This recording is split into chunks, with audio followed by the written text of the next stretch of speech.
Bab 86. Pelayan sang bos CEO. Ayo cepat naik, ucap Bastian yang lebih dulu masuk ke dalam mobil. Mendengar ucapan Bastian, Naomi menjadi kesal. Kalau tidak mau mengantar ya sudah, tidak perlu marah-marah. Aku masih bisa pulang sendiri, ucap Naomi kemudian berjalan pergi. Melihat Naomi pergi, Bastian langsung menyusulnya, bukan khawatir pada Naomi tapi khawatir pada dirinya sendiri, karena Bara pasti akan memarahinya kalau tahu teman calon istrinya pulang sendiri. Bastian menarik lengan Naomi dan menyeretnya masuk ke dalam mobil. Brak! Bastian membanting pintu setelah Naomi masuk. Inilah yang tidak disukainya dari perempuan. Selalu menyusahkan pikirnya. Naomi yang ada di dalam mobil pun terkejut saat Bastian membanting pintu. Hei dasar pria gila, tidak perlu membanting pintu seperti itu, turunkan saja aku di sini, dan aku tidak akan memberitahu Kirana, ucap Naomi kemudian kembali membuka pintu dan berjalan keluar, tanpa melihat wajah Bastian lagi. Baguslah kalau mengerti, ucap Bastian acuh saat melihat Naomi pergi. Kemudian Bastian langsung memacu kendaraannya pergi. Dasar pria sinting, kenapa ada pria seperti dia, pria yang tidak punya perasaan, Naomi terus mengomel. Ia berjalan sambil mencari-cari taksi yang lewat dan sialnya tidak ada satu pun taksi yang lewat dan kini waktu sudah menunjukkan malam. Sial, kenapa sepi sekali malam ini, ucap Naomi sambil terus berjalan. Setelah beberapa menit berjalan, sampailah Naomi di sebuah jalan, dan ada perkumpulan pria-pria yang nongkrong di pinggir jalan sambil minum minuman keras. Hai, sendiri saja, ucap seorang pria berjalan mendekati Naomi. Dari aroma tubuhnya tercium bau alkohol yang menyengat. Naomi sampai mundur beberapa langkah saat pria itu mendekat. Maaf, aku sedang menunggu kekasihku, ucap Naomi berbohong, agar pria di depannya itu menjauh. Tapi pria itu tidak percaya dengan omongan Naomi. Jangan bohong, aku tahu kau sendirian, ayo ikut aku, kita bersenang-senang bersama, ucap pria itu kemudian memegang bahu Naomi. Dengan cepat Naomi menepis tangan pria itu. Wah, mau main kasar ya? Pria itu menyeringai kemudian memandang tiga temannya. Mereka yang mendapatkan kode langsung mendekat. Ayo ikut kami, kita bersenang-senang bersama. Dua pria langsung memegang lengan Naomi dan membawanya menuju sebuah gang yang gelap. Tidak, aku tidak mau, lepaskan, Naomi terus meronta dan berteriak tapi karena jalanan sepi jadi tidak ada yang mendengarnya. Pria itu membawa Naomi masuk ke dalam gang, mereka mendorong Naomi ke dinding. Salah satu pria itu menarik baju Naomi hingga robek. Krek. Tidak, jangan, Naomi terus meronta sedangkan para pria tadi terus tertawa. Hahaha, aku duluan, ucap pria yang mendekati Naomi pertama kali. Saat pria itu akan mencium Naomi, sebuah tendangan menghantam punggungnya. Duk! Pria itu tersungkur di tanah. Dan pelakunya adalah Bastian. Setelah pergi tadi, Bastian merasa cemas, kemudian ia memutar balik mobilnya dan menyusul Naomi, tapi tidak ketemu. Untung tas Naomi jatuh saat ia dibawa masuk ke dalam gang. Hingga Bastian tahu kalau Naomi ada di sana. Kurang ajar, ucap temannya kemudian langsung menyerang Bastian. Buk! Bastian langsung memukul bawah dagu, membuat pria itu langsung tak sadarkan diri, dan yang lainnya pun bernasib sama.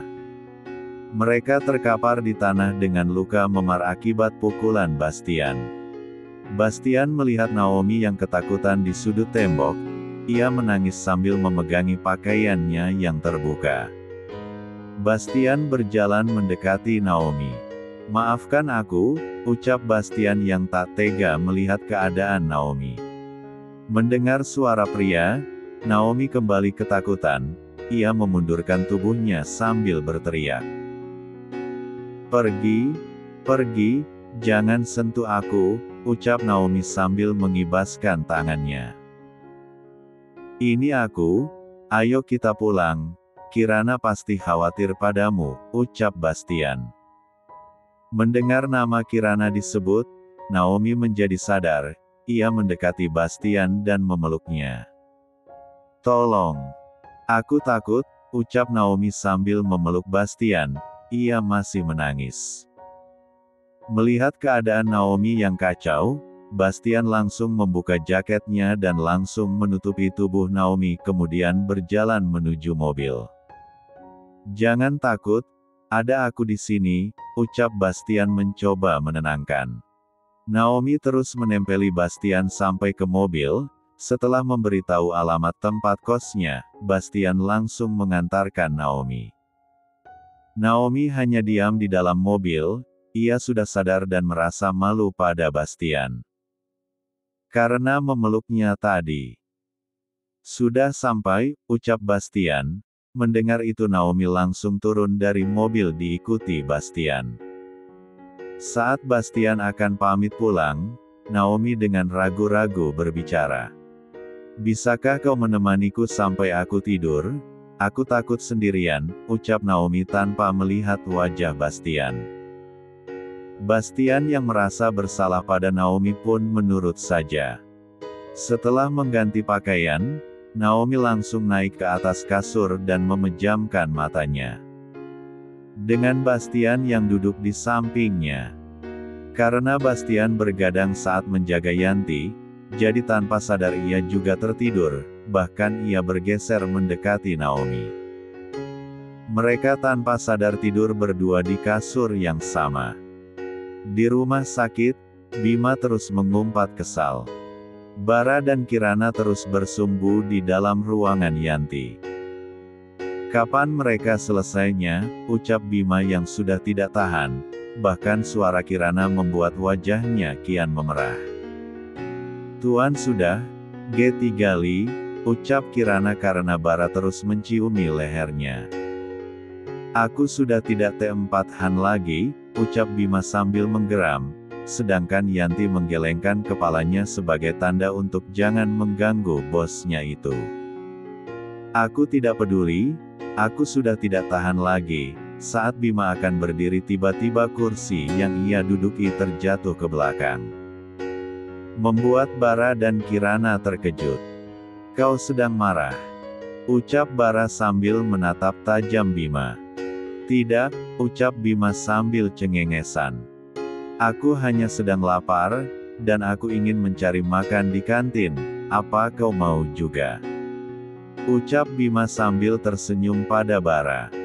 "Tidak," ucap Bara kemudian mengajak Kirana berdiri. "Aku pulang dulu, jaga Yanto baik-baik." Setelah mengatakan itu, Bara langsung pergi bersama Kirana. Mengantarkannya ke ruangan Arabella. Yanti sedang menahan tawanya, saat melihat wajah Bima. "Kenapa kau tersenyum? Kau senang melihatku tersiksa? Kemana pula Bastian ini? Kenapa tidak kembali? Apa dia tidur di rumah teman Kirana?" "Masa bodoh aku lapar? Aku mau makan dulu." Bima berjalan meninggalkan Yanti sendirian di ruangannya. "Kenapa aku bisa berteman dengan mereka?" ucap Yanti dalam hati. Pagi hari suasana di tempat kos Naomi mendadak geger. Salah satu tetangga sebelah Naomi mendobrak paksa kamar kosnya. "Brak! Kalian lihatlah, dia memasuki pria ke dalam kamarnya," ucap seorang wanita yang seorang janda. Dia merupakan penghuni kos di samping Naomi. Semalam ia melihat Naomi masuk bersama pria dan tidak keluar lagi sampai pagi. Jadi ia mengumpulkan orang-orang untuk menggerebek. Naomi dan Bastian yang sedang berpelukan terkejut bangun dan langsung duduk. Mereka saling pandang, dan terlihat bingung. Mereka belum mencerna dengan apa yang sedang terjadi. Bahwa mereka harus segera dinikahkan. Mereka sudah melakukan perzinohan, ucap wanita itu sambil berteriak. Naomi yang mendengar ucapan tetangganya langsung berteriak. Ah!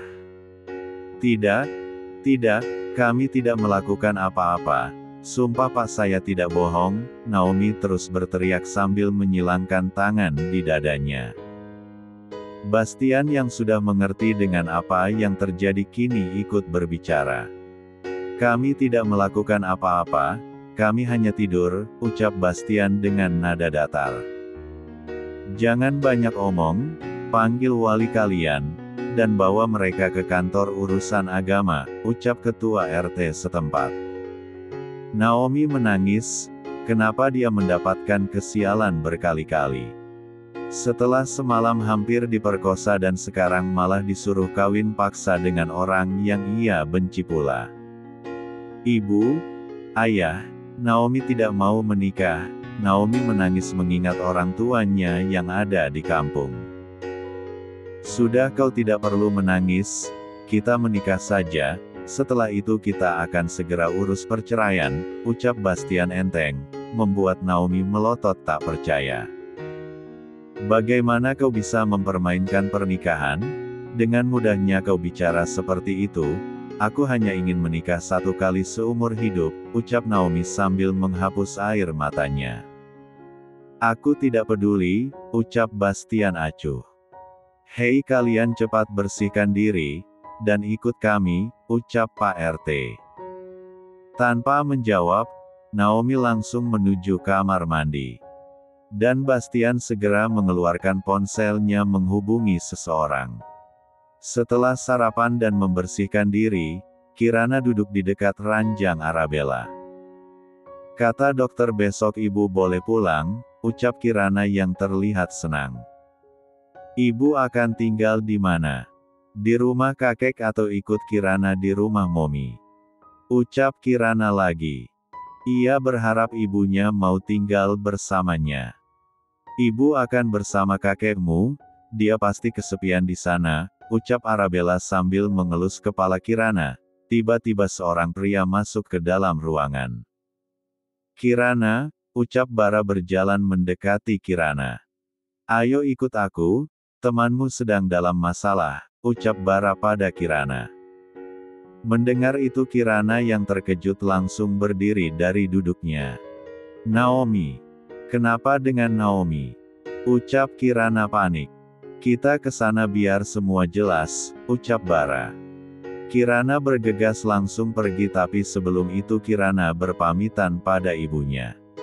Kirana pergi dulu bu, ucap Kirana sambil memeluk ibunya. Arabella hanya mengangguk sebagai jawaban. Saat di depan pintu Bara berpapasan dengan Bima yang akan pergi. Bara, kenapa kau terburu-buru? Bima heran melihat Bara yang berjalan cepat sambil menggandeng Kirana.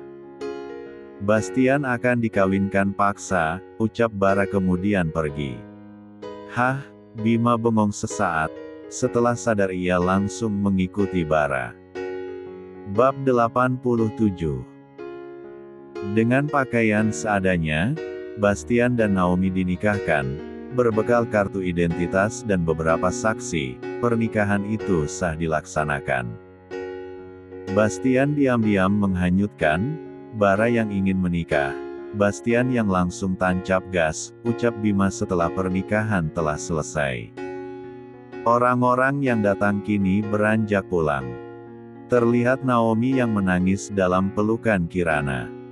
Sudah, jangan menangis, sekarang kau sudah menjadi seorang istri. Kirana terus mengelus bahu Naomi mencoba menenangkannya. Seorang wanita yang melaporkan Naomi berjalan mendekat. Makanya jangan kegatelan, bawa-bawa pria nginep di rumah. Inilah akibatnya, ucap perempuan itu kemudian pergi. Mendengar ucapan wanita itu, tangis Naomi menjadi semakin kencang. Jangan didengarkan ucapan wanita itu, ucap Kirana yang juga kesal mendengar apa yang diucapkan wanita itu. Kirana, bagaimana kalau ibu dan ayah tahu? Aku tidak ingin mengecewakan mereka. Sumpah kami tidak melakukan apapun, kami hanya tidur, ucap Naomi sambil terus menangis. Kirana tidak menjawab, ia hanya mengelus bahu Naomi. Tak lama ponsel Bara berdering, tertera nama Oma di sana. Halo Oma, ucap Bara saat menjawab telepon. Tapi kemudian Bara menjauhkan ponselnya dari telinga, terdengar suara orang mengomel di sana. Baik Oma, setelah mengatakan itu, Bara mematikan ponselnya. Bara berjalan mendekati Bastian yang hanya berdiri diam. Oma menunggumu di mansion, ucap Bara sambil menepuk bahu Bastian. Mendengar ucapan Bara, Bastian langsung melotot. Ia tahu apa yang akan terjadi di sana. Bastian langsung berjalan menuju mobilnya. Hei Bas, apa kau lupa kau sudah menikah? Kenapa istrimu ditinggal? Teriak Bima saat Bastian buru-buru berjalan ke mobilnya. Bastian menoleh, melihat Naomi yang masih menangis dalam pelukan Kirana. Ia mendekat dan menarik tangannya. Cek. Menyusahkan saja, ucapnya sambil membawa Naomi menuju mobil. Kasihan temanmu, pasti ia akan tersiksa hidup dengan Bastian. Dia terkenal dingin dan cuek. Aku takut temanmu akan menjadi batu karena tidak dianggap olehnya, ucap Bima yang berada di dekat Kirana. Ia terus memperhatikan Bastian dan Naomi yang pergi. Benarkah Tuan? Kirana memandang Bara. Jangan khawatir, Oma akan mengatasinya, ucap Bara kemudian menggandeng lengan Kirana menuju mobil. Rencananya mereka akan ikut menuju mansion utama. Saat sampai di mansion, Oma dan Liliana sudah menunggu mereka. Terlihat wajah Oma yang menatap tajam Bastian. Nyonya besar, Bastian menundukkan sedikit kepalanya. Duduk, perintah Oma. Bastian langsung menurut dan duduk di sofa, tapi Naomi hanya berdiri diam di sana. Ingat Bastian, kau sudah menikah, jadi perlakukan istrimu dengan baik. Mendengar ucapan Oma, Bastian menoleh ke arah Naomi yang berdiri di dekat sofa. Dengan malas Bastian berdiri dan membawa Naomi duduk di dekatnya. Aku tidak mau tahu alasan kalian menikah, tapi jangan seperti itu cara memperlakukan istri. Dia sekarang sudah sah menjadi istrimu. Aku tak ingin melihat kau kasar pada istrimu, ucap Oma. Untuk sementara kalian tinggal di mansion ini, Tio sudah menyiapkan kamar untuk kalian. Sekarang pergilah ke kamar dan renungkan kesalahan kalian, ucap Oma kemudian pergi dari sana. Bastian, Naomi, dengarkan kata Oma, ayo kalian pergilah ke kamar, ucap Liliana kemudian ikut pergi dari sana. Bastian memandang Naomi, kemudian menarik lengan dan membawanya menuju kamar atas yang telah disiapkan Oma. Naomi hanya diam dengan perlakuan Bastian, ia sudah pasrah dengan nasibnya, apalagi kalau orang tuanya tahu, ia sudah siap melihat kemurkaan orang tuanya. Kita akan tinggal di sini beberapa hari, setelah itu aku akan mengurus perceraian kita, ucap Bastian kemudian duduk di sofa. Terserah kau saja, ucap Naomi kemudian berjalan menuju tempat tidur. Ia duduk di sana dan hanya diam. Terdengar bunyi ketukan pintu, masuklah Pak Tio dengan membawa nampan berisi 2 gelas minuman. Ini minuman untuk kalian, Nyonya Besar menyuruh menghabiskannya, kalau tidak Nyonya Besar akan mendatangi kamar kalian, ucapan Pak Tio membuat Naomi takut. Ia segera berdiri dan bergegas mengambil gelas itu. Minuman itu habis tanpa sisa walaupun Naomi sedikit mengernyit saat meminumnya, karena rasanya yang sedikit aneh. Bastian terlihat ragu untuk meminumnya tapi melihat Pak Tio yang terus saja memandangnya, terpaksa Bastian mengambil gelas itu dan meminumnya, tapi hanya seteguk kemudian menaruh kembali di atas nampan. Saya pamit undur diri, Pak Tio keluar dari kamar dan langsung menutup pintunya kembali. "Bagaimana?" tanya Oma yang sudah menunggu di depan pintu.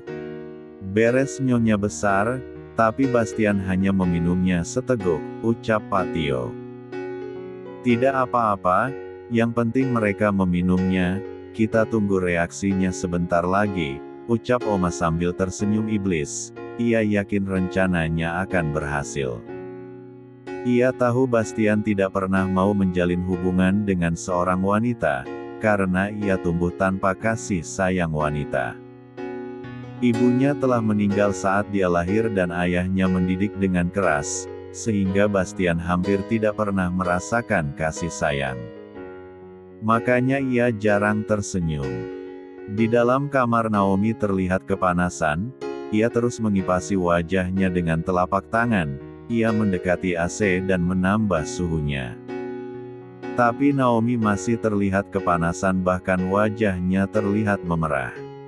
Bastian terus memperhatikan Naomi dari sofa. Ia bingung apa yang dilakukan wanita itu, pikirnya. Karena sudah tidak tahan, Naomi akhirnya membuka P4 kayannya. Dan hanya menyisakan P4 kain dalamnya. "Hei, apa-apa kau ini? Kau sengaja ingin menggodaku? Aku tidak akan tergoda oleh tubuhmu yang datar itu," ucap Bastian yang sudah berjalan mendekati Naomi. Naomi tidak menjawab ucapan Bastian. Ia melihat Bastian dengan tatapan N4FSU. Tiba-tiba Naomi langsung memeluknya dan menciumi leher Bastian. Bastian terus menahan wajah Naomi agar tidak mendekat. Bastian memperhatikan wajah Naomi yang berbeda. Ia yakin Naomi pasti dipengaruhi oleh sesuatu. Karena sedang berpikir, membuat Bastian lengah. Naomi langsung mencium bibir Bastian hingga mereka terjatuh ke lantai. "Bruk!" Naomi terus milung-mat bibir Bastian. Awalnya Bastian terus menolak, tapi lama-kelamaan Bastian mening. Kematinya bahkan pusokanya ikut berkeke. Ia tiba-tiba menjadi bergai. Bastian langsung membalik keadaan. "Jangan salahkan aku," ucap Bastian kemudian kembali mat bibir Naomi. "Eng!" Suara itu terus terdengar. Membuat wajah Oma dan Pak Tio yang berada di depan pintu menjadi merah merona. "Sepertinya sudah berhasil, ayo tinggalkan saja." Oma langsung berjalan cepat meninggalkan kamar. Dan perjalanan Bastian dengan Naomi pun dilaksanakan. "Oma, di mana Bastian?" tanya Bara, saat mereka baru tiba tapi tidak menemukan Batuan dan istrinya. Melihat Oma yang turun dari tangga dengan tergesa-gesa, Bara pun mendekatinya. "Mereka ada di dalam kamar, jangan ganggu mereka," ucap Oma kemudian pergi. "Pasti omamu sedang merencanakan sesuatu pada Bastian," ucap Bima yang tahu tabiat Oma Bara. Bara tidak menjawab, ia langsung membawa Kirana menuju kamarnya. "Bara, kau mau kemana? Aku beritahu Oma kalau kalian berduaan di kamar." Mendengar ucapan Bima, Bara langsung putar balik menuju ruang keluarga. Dan membawa Kirana duduk di sana. Bima hanya menahan tawaannya, saat melihat wajah Bara yang terlihat kesal. Bab 88. Hari pernikahan telah tiba, pagi hari semua sudah sibuk mempersiapkan acara. Bara dan Kirana sudah berada di hotel dengan Kirana yang sibuk didandani. Mulai dari spa tubuh, luluran sampai manicure dan pedicure. Karena acara akan dimulai pada siang nanti dan juga malam, pagi-pagi mereka sudah sibuk mempersiapkan. Bara berjalan menuju kamar Kirana, tapi saat akan membuka pintu, ada seseorang yang menarik kerah bajunya. "Mau kemana?" Bara menoleh, terlihat Oma yang sedang melotot padanya. "Aku ingin bertemu Kirana Oma, sudah 3 hari Bara tidak bertemu," ucap Bara memelas. 3 hari sebelum pernikahan, Oma sengaja menjauhkan Kirana dan Bara. Bahkan Kirana hanya berdiam diri di dalam kamar dan tidak diperbolehkan keluar. Tidak, sebentar lagi acara dimulai, pasti kalian akan bertemu, cepat kembali ke kamarmu dan bersiaplah. Kemudian Oma masuk ke dalam kamar Kirana, karena di sana sudah ada Liliana, Arabella dan Rosa. Saat Bara akan kembali ke kamarnya, di depan pintu ia bertemu dengan Bima. "Apa kau sudah mempersiapkan semuanya?" tanya Bara. "Sudah. Semua CCTV sudah terpantau dan para wartawan sudah menunggu di depan gedung hotel. Anak buahmu juga sudah berjaga di setiap sudut hotel," lapor Bima dengan wajah serius. "Bagus," Bara menepuk pundak Bima kemudian masuk ke dalam kamarnya. Bima menuju ruangan tempat acara akan dilangsungkan. Di sana sudah terlihat Yanti dan Bastian yang sedang sibuk mempersiapkan acara. Yanti sudah sembuh, setelah Liliana memberinya ramuan yang ia minta dari Edo. Dalam waktu 1 minggu ia berangsur pulih dan sekarang sudah kembali sehat. Setelah ia mendengar berita pernikahan Bastian, Yanti sempat syok tapi setelah itu ia menerimanya. Bahkan Yanti sudah kembali ke setelan pabrik menjadi seorang pria. Saat ini ia terlihat gagah dengan setelan jas. "Kau cantik sekali sayang," Rosa terkesima melihat betapa cantiknya Kirana, persis seperti Arabella. "Keturunan siapa dulu dong?" ucap Arabella bangga. Ya, dia keturunanmu, tapi dia juga anakku," ucap Rosa tak mau kalah. "Kirana memang anak kalian?" Kirana memeluk Arabella dan Rosa bersama. Liliana hanya tersenyum, terlihat kebahagiaan yang terpancar dari kedua matanya. Selain ia mendapatkan menantu yang pas untuk anaknya, ia juga bersyukur penyakit Bara sudah sembuh dan Bara bisa menikah. Bukan hanya Liliana yang bahagia, tapi Oma yang lebih antusias. Selama ini dialah yang paling berharap Bara menikah dan Oma merasa lega, akhirnya ia bisa melihat cucunya menikah sebelum ia tutup usia. Acara sakral akan dimulai, Bara telah berdiri di depan altar dengan setelan jas putih. Tinggal menunggu sang mempelai wanita yang masih dalam perjalanan.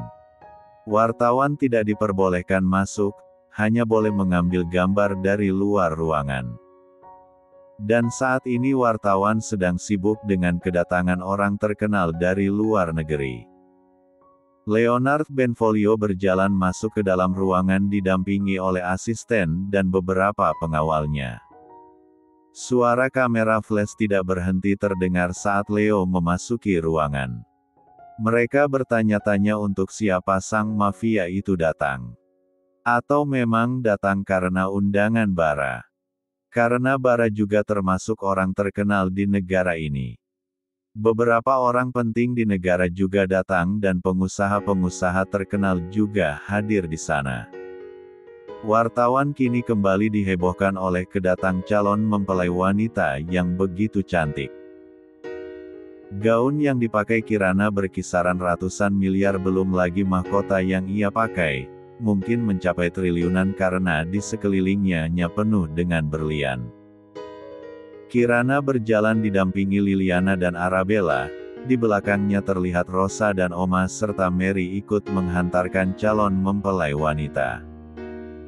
Tak ketinggalan Naomi juga ikut mengantar sang sahabat, berikut 2 keponakan Rosa juga ikut.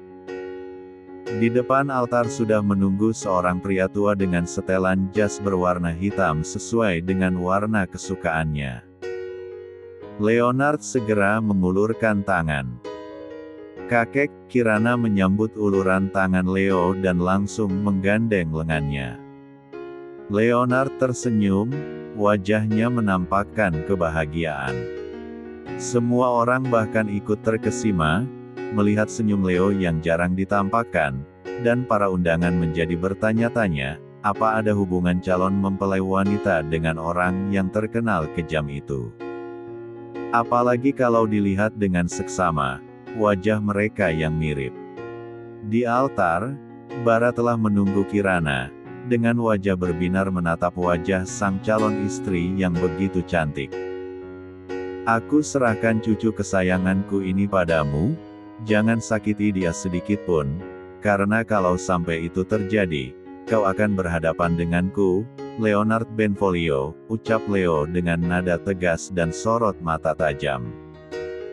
Aku tidak akan sedikit pun menyakiti Kirana, karena aku akan menyayanginya dengan sepenuh hati, aku juga akan menjaganya dengan taruhan nyawaku. Kalau Kirana sampai Kirana terluka karena aku, kau bisa langsung membunuhku tanpa ampun, ucap Bara dengan nada tegas. Membuat semua tamu undangan yang menyaksikan pernikahan itu bergidik ngeri. Mereka sama-sama tahu, siapa dua pria di depan mereka ini. Leonard mengulurkan tangan Kirana, dan langsung disambut Bara. Mereka berjalan menuju tempat pengucapan janji suci. Sayang, kau sangat cantik, rasanya aku ingin mencium bibirmu, bisik Bara saat mereka berjalan. Tuan, Kirana melototi Bara. Kau semakin cantik kalau marah, Bara kembali berbisik. Kirana hanya acuh dengan ucapan Bara, karena semua orang memperhatikan mereka. Mari kita mulai acaranya, ucap seorang pria yang sudah menunggu mereka. Setelah mengucapkan janji suci, pria yang menjadi pembawa acara menyebutkan mas kawin yang diberikan Bara yang berupa uang 1 triliun, dan sebuah pulau pribadi ditambah lagi 5 Bitcoin. Semua tamu berdecak kagum mendengarnya. Mereka tahu kekayaan Bara seperti apa. Sebagai tanda cinta, silakan menunjukkan kasih sayang kalian, ucap pria yang ada di depan mereka. Tanpa membuang waktu, Bara meraih tengkuk leher Kirana dan langsung menciumnya bahkan sangat lama. Pria yang ada di sana memberi kode tapi Bara tidak peduli. Ia terus mencium Kirana, bahkan Bara sampai memejamkan matanya.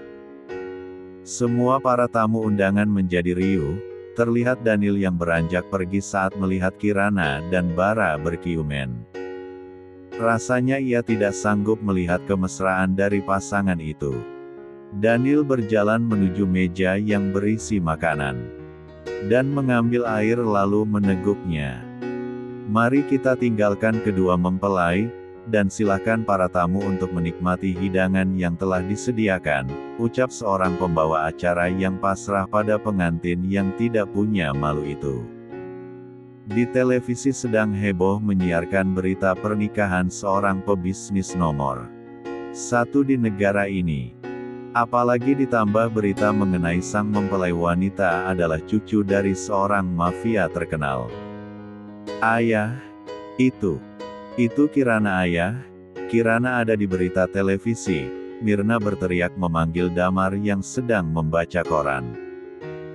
Anak sialan itu beruntung sekali, coba Fania yang menikah dengan orang kaya, pasti kita akan ikut kaya juga, ucap Mirna sambil terus memperhatikan televisi. Kita ke kota saja, kita cari Kirana dan minta pada keluarganya yang kaya itu, uang ganti karena kita yang sudah membesarkan Kirana, ucap Damar memberi ide. Ide bagus itu, tapi kita kan tidak punya ongkos bagaimana ayah? Ucap Mirna, membuat Damar berpikir. Kita pinjam ke rentenir saja, nanti setelah dapat uang kita kembalikan, tidak usah mengharapkan Fania, dia sudah lupa pada kita setelah menikah dengan Tuan Cipto, ucap Damar yang kesal kalau mengingat anaknya itu, yang tak pernah mengirim uang lagi pada mereka. Apalagi sekarang Fania berada di kota, jauh dari mereka. Fania juga sedang menonton televisi. Ia mengepalkan tangannya saat melihat Kirana yang begitu cantik dengan gaun pengantinnya. Apalagi mendengar mas kawin yang juga ikut disiarkan di televisi. Terang. Fania melempar gelas yang ia pegang. Tiba-tiba ia menjadi emosi melihat berita itu. Aku tidak akan membiarkanmu bahagia Kirana. Vania menggeram kemudian mengeluarkan ponselnya. Malam ini kita lakukan rencana kita. Setelah mengatakan itu Vania matikan teleponnya. Tunggu sampai malam ini, statusmu akan berubah menjadi janda, ucap Vania dengan penekanan kata terakhir. Dewi yang sedang berada di dapur bersama pelayannya, berjalan tergopoh-gopoh mendekati Vania. Vania, ada apa? Dewi melihat pecahan gelas berserakan di lantai. Maaf Mbak, tadi Vania tidak sengaja menjatuhkannya, ucap Vania dengan wajah bersalah. Ya sudah, suruh pelayan membersihkannya, ucap Dewi kemudian kembali ke dapur. Vania kini merubah wajahnya saat kembali melihat siaran di televisi. Apalagi saat mengingat suaminya yang jarang pulang ke rumah entah kemana perginya. Vania tidak tahu kalau suaminya sedang berada di depan hotel tempat acara Kirana berlangsung. Maaf Tuan, Anda dilarang masuk karena tidak membawa undangan, silahkan pergi dari sini, ucap pengawal yang berjaga di meja tamu.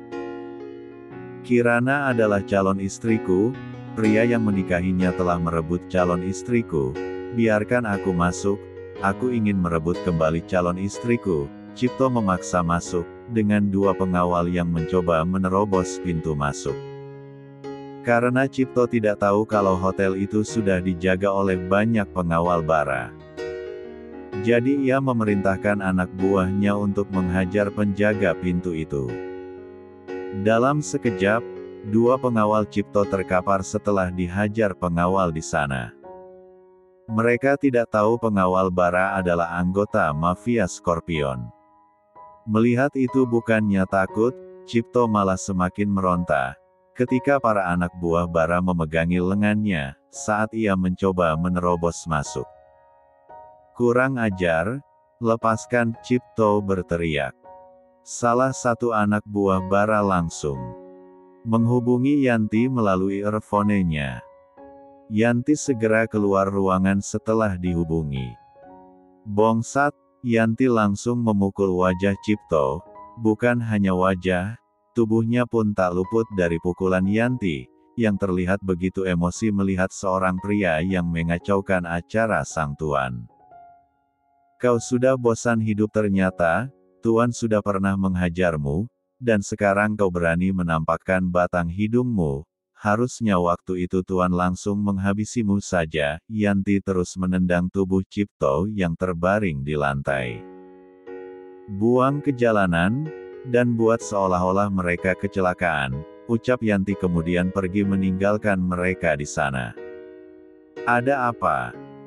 Bima yang sedang memeriksa CCTV, dan melihat Yanti sedang menghajar seorang pria parubaya, ia bertanya-tanya siapa pria itu. Hama pengganggu, sudah kubereskan, ucap Yanti dengan style gagah. Wah, aku tidak menyangka Yanti sudah berubah menjadi Yanto, aku suka gayamu. Bima tersenyum kemudian menepuk pundak Yanti dan pergi memantau lagi. Yanti yang mendapat pujian dari Bima, terlihat sedikit sombong. Yanti berjalan dengan gagahnya mencerminkan pria sejati.